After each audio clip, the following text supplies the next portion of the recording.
Welcome to Zen Money Monday, weekly conversations with innovators, thought leaders, and entrepreneurial junkies about building good businesses, exploring what the idea of Zen money really means, and how to achieve it. With your host, author, business strategist, and Zen Money CFO, Liz LaJoy. Welcome back to Zen Money Monday. Let's talk about cash flow today. It's one of these topics that we all know and love to hate because it always seems like there's never enough money on hand. If our books say that we made $20,000 last month, where's the $20,000 in our bank account? So here's a visual that I'd like you to consider when you're thinking about cash flow. It has nothing to do with how much we've invoiced because those people may or may not have paid us within the same time frame. But let's say that your business is a bucket and that every dollar coming into your business over a given time period, let's say a month, goes into that bucket. And our goal is to fill the bucket up, but also things end up pouring out of it, right? We have expenses, we have to pay staff, we have utility payments if we have a storefront for our business, we have credit card payments. There's various places the money goes as it gets poured into our bucket. And the goal, ideally, is to have something left over in the bucket at the end of the month so that we have more coming in than we do going out, more often than not. We're going to have some months where we pay more than we have coming in. That just is what business is. But the goal is to have some months, only a few of those be those months, and that most of the months have water left over at the bottom of your bucket, cash in hand, that you can then use to pay yourself. Again, if you're paying yourself via payroll, that's also money coming out of the bucket from a business side. So imagine that you have money left over at the end of the month. Then you get to decide what you're going to do with it. Do you pay yourself? In which case, you pour it out of your business bucket into your personal bucket and you do the math the same way, right? It becomes the income on the personal side. And then you have expenses for your mortgage and your groceries and your kids' schooling and all of those good things. And you can do the math the same way on that side as well. But if you are at a point where you have more spend than not, here's what happens. We start to get on this debt train where because we have to pay things within that time period and we don't have the cash on hand to do it, we leverage debt of some kind. That might be a credit card. It might be taking out a loan. It might be using a line of credit. These are all great vehicles to help you build your business. But what I see happening sometimes is people getting into this debt spiral where the dollar amounts start to be so big that we just feel like we're never going to get out of it. And the cash flow plan or lack of plan doesn't allow to pay down that debt and pay for current expenses and pay the owner a salary. So we have to think about what we want to do with that money when it's coming in. We really want to make sure that we're giving our cash a job to do, because if we don't, it will find somewhere to go. It will leak out of that bucket to things that you don't even remember spending on. Maybe it's subscriptions that you never actually use. Maybe it's hiring somebody who's not effective.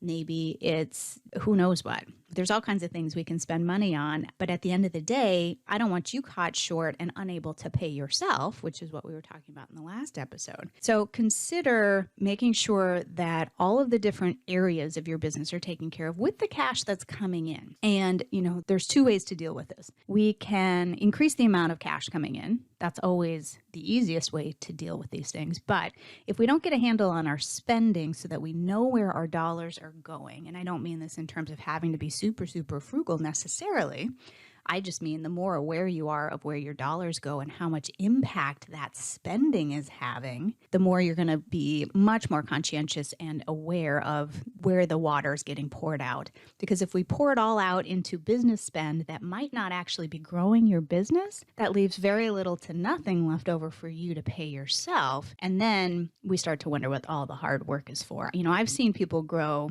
7-figure businesses who are taking out, $50,000 a year. That is a misbalance from my perspective. And a lot of it comes down to cash flow. So think about the various buckets that you have to pour your water into throughout a given period into your business and make sure that you're hanging on to cash to cover those things. And those things are going to include direct expenses. So that means the money that we're spending to be able to create new revenue. So maybe you have staff who work directly on projects. Maybe you contract out. That helps with your project work. Those are all direct expenses. Maybe you have reimbursables that you pass on to a client. And then we have all the other kinds of expenses in our business, which just keep the lights on. So those would be literally utilities and rent if you have a storefront. Those would be administrative fees, advertising, marketing, insurance, all of that kind of good stuff. And when you're thinking about those spends, we want to just have a sense of how much is going out on a regular basis so that you can plan for it, so that you know if you have a $20,000 month, how much of it needs to go toward the overhead in your business. Having an understanding of that can go a long way toward you being able to plan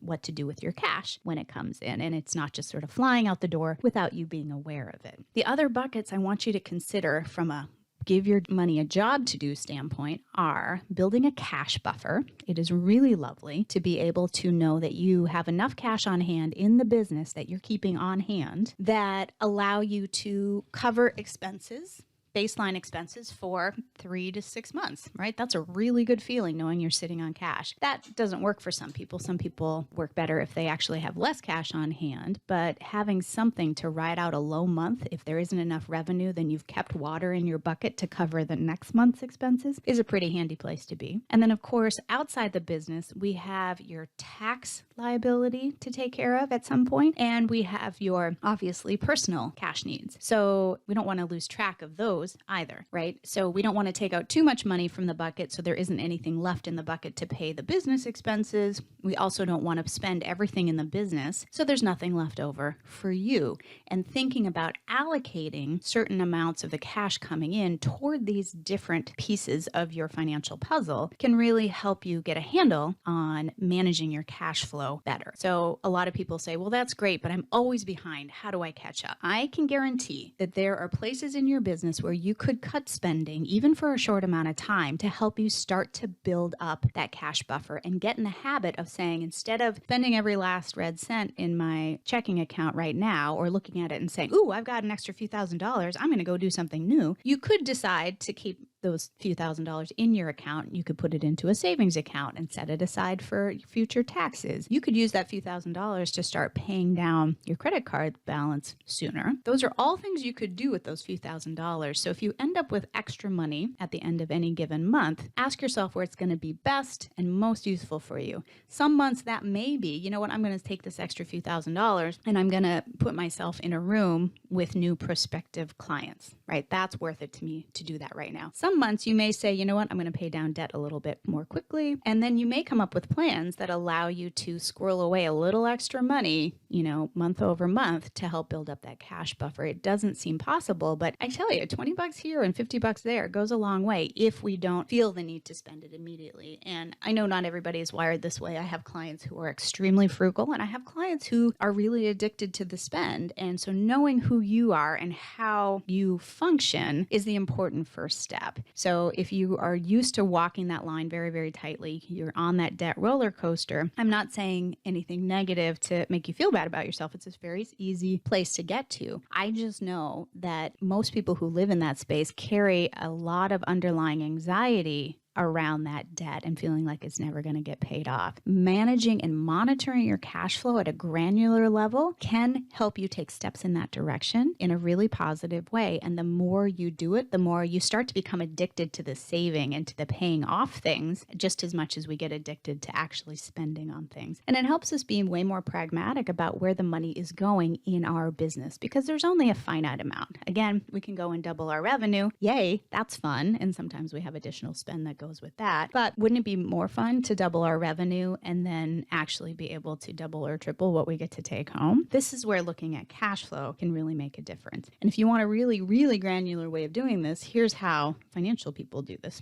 We set up a spreadsheet, but you could do this in a notebook too. And week over week, you want to start. There's a little calculation. You start with the beginning balance in your bank account, right? What does your checking account have in it right now? Let's say an even $5,000 when you start the week. You project out what you think is going to hit your account, not what you invoice, not what you charge someone's credit card for, but the actual cash when it comes into the account. So let's say we are projected to have $10,000 this week hit the account. So we take the initial 5,000, we add 10,000. Great. Our total bucket this week is maybe going to contain 15K in it by the end of the week. And then we total up all of the things going out the door this week. Maybe we don't have much going out this week and we only have, a credit card payment for $2,000, and that's going to clear last month's balance on our credit card. And we want to pay ourselves $2,000 because we take out money every 2 weeks in our business or twice a month. So we're going to take out $4,000 this week. So our projection at the end of the week, we take 15,000, right? We 5,000 plus 10,000 is 15,000 minus 4,000 leaves us 9K projected cash on hand to start next week with.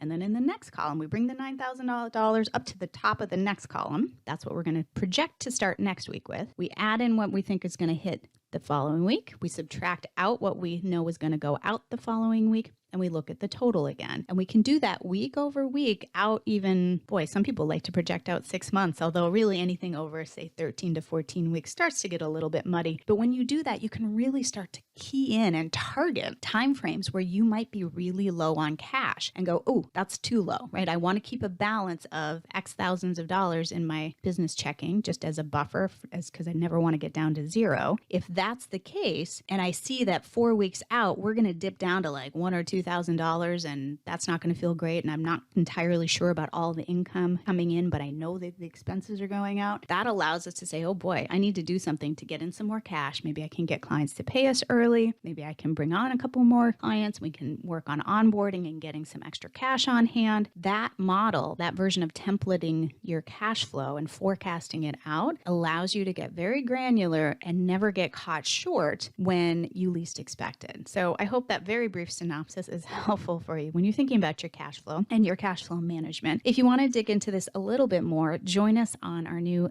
Zen Money Mastery workshop series, absolutely free. All you have to do is sign up so that we can send you all of the details. Over 7 days, you'll get 7 workshops that take you through the Zen Money Map process that will help you line item out all of these things for yourself at a more detailed level so you can feel much more confident with your financial management. Next time, we are going to be talking about the decision maker's mindset, so stay tuned for that. Have a great day.